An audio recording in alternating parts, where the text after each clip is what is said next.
found Blakey. Sidestep, Crouch, took one step too many, and Butler clobbered him. Dangerous tackle, Sydney. Stop. Dangerous tackle, I didn't Sydney. fling him. I didn't fling him, though. Rowan. Hey, free kick's been paid. Free kick's been paid. Is that a dangerous tackle? So we know that the AFL has been suspending players for tackling players whose heads hit the ground, but last night's one, Dan Butler and Nick Blakey, was ridiculous. I was literally at work. I work in a bar, and heaps of people in to watch the footy, and I remember looking up, served a beer, give it out to this guy, turn around, and the incident happens. Eruption. Ridiculous. Dan Butler, that was an unreal tackle from Dan. Nick Blakey pushes the guy off, and then Butler comes from behind him, gets him, clean as day. It's clean as day holding the ball. And of course, with the new rules and shit like that, the umpire hit, dangerous tackle, give it off. Gave it, was it dangerous tackle or hands in the back? I can't remember. But me not even being a St Kilda fan, I was pissed off. It's ridiculous. I don't understand it. Fuck. I don't understand it, no way. It just seems to me that you can't make a good tackle anymore.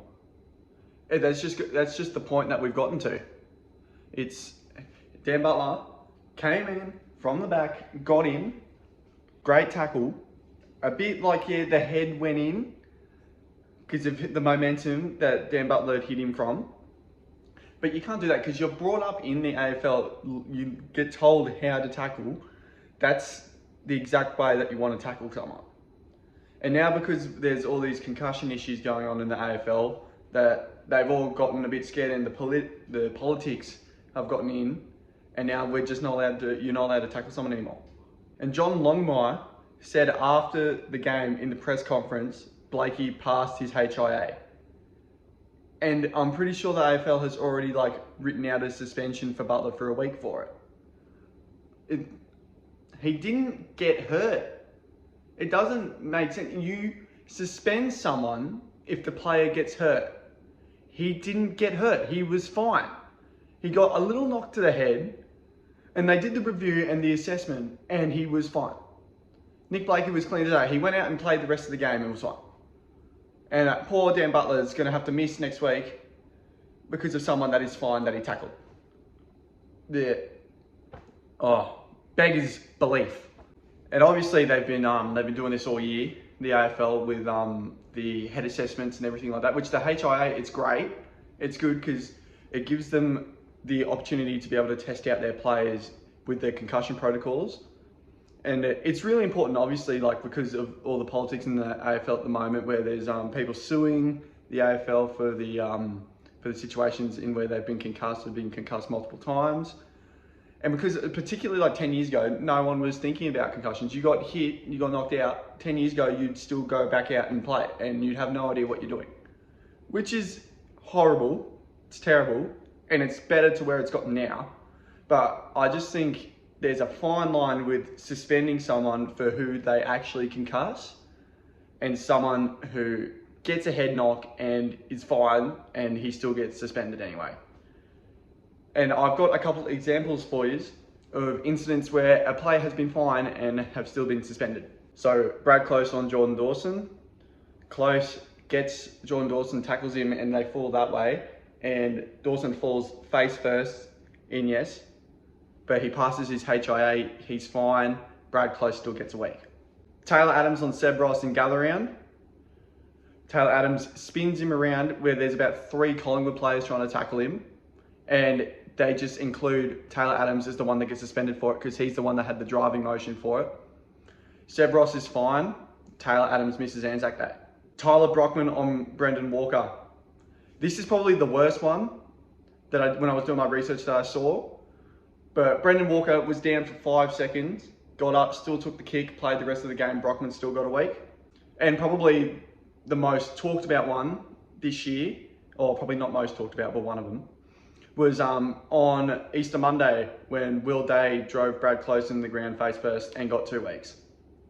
See, me being a Geelong supporter, I was thinking, oh yeah, absolutely, suspend him. But with the other way that it's gone and how other people are getting suspended, Brad Close was fine. And the momentum of where he threw Close's face straight down, that's bad. And I believe, yeah, the action should have been suspended, but not with the concussion. Like, he was fine. He went out and played the next game. I'm pretty sure he kicked 4 goals the next game. He was fine. And I just, I think it's getting out of hand. I just think the concussion stuff is just all getting out of hand. The worst part about the situation is that the AFL makes a decision on the outcome of what happens 24 hours after the incident occurs. You can't make a suspension 24 hours after the incident, unless it's like with Andrew Gaff, where he punched Andrew Brayshaw. Yes, you give that 24 hours because you know how bad it is from the reports, because it's been on the news and everything like that. Not with stuff like this. In situations like this, let the club assess the player and then wait until the following week to get the suspensions out. You don't, because the tribunal, yeah, the tribunal happens during the week, but they already call out like, oh, he's going to get suspended for it anyway. I can't comprehend it. I can't believe it. It blows my mind that you can say, oh yeah, that guy's definitely suspended, as you're seeing the incident occur. Like, I can imagine Michael Christian sitting there. Oh yeah, he's drove him face first in the ground. Yep, that's weak. I don't care about if he's concussed or not, because we don't want that in the game anymore. It's a contact sport. It's a professional sport. You sign up to play a professional sport with the chance that you get hurt. It's fucking contact sport. You can't take shit like that out of the game. Even as hard as you try to, there's always going to be freak accidents that happen. Like Jeremy Howe at the start of the year, ran into Stangl, got a compound fracture in his arm. You can't do anything about that. It's freak accidents. It's a sport where there's players running 25 kilometers an hour at each other. And now you're just going to tell them, oh no, you've got to lightly jog to go get the ball now. Oh, yeah, let's go this way. We don't want to be getting hurt. There's people who love this game, absolutely love it. And to not see players go on full speed or fully being able to tackle people pisses them off. Because it's a professional sport. You don't want to be seeing a professional sport going half-assed at each other.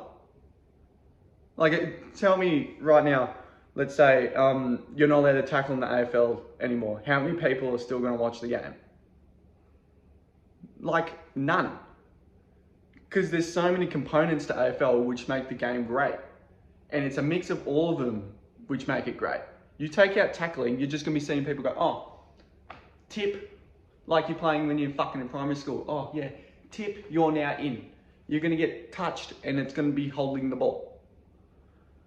I think the game is going soft and it needs to stop. Like, I understand, like I was saying at the start, I understand, like, if a player gets concussed in the tackle motion, yeah, suspend them. But not for someone that doesn't have a concussion issue post-game. And yet the concussion follows through over the next couple of days to see how the players are feeling.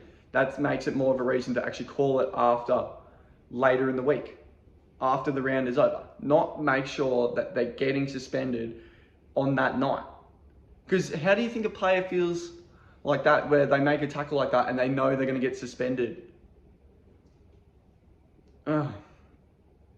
Even for something as simple as that.